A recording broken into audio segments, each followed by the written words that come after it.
మేషరాశి.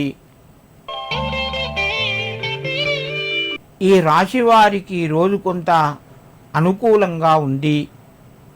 ప్రయత్నాలు మెల్లగా ఫలిస్తాయి. కొన్ని సందర్భాల్లోపట రుణ ఒత్తిడి పెరిగే అవకాశం ఉన్నది. శుభ కార్యక్రమం లోపట పాల్గొంటారు. మేషరాశి వారు ఈరోజు మహావిష్ణువుకు 2 తులసీ దళాలు సమర్పించి మీ పనులు ప్రారంభించండి. మీకు మరింత శుభయోగం కలుగుతూ ఉంటుంది. వృషభ రాశి.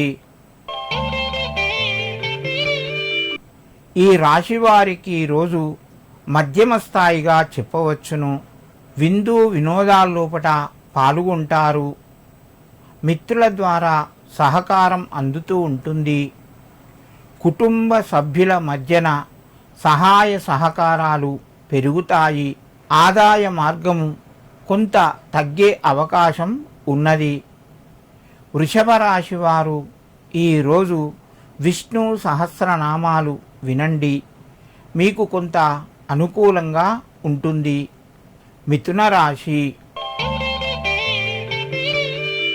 ఈ రాశి వారి రోజు తొందరపడి నిర్ణయాలు తీసుకోవద్దు. ముఖ్యమైన వ్యక్తులను కలుస్తారు. గౌరవ మర్యాదలు పెరుగుతాయి. శుభవార్త వింటారు. ముఖ్యంగా మీరు ఎదురు చూస్తున్నటువంటి పని మీకు అనుకూలంగా వస్తుంది. మిథున రాశి వారు ఈరోజు ఓం నమో భగవతే వాసుదేవాయ అని చెప్పి చదువుకొని నమస్కరించి మీ పనులు ప్రారంభించండి. మీకు మరింత శుభయోగం కలుగుతూ ఉంటుంది.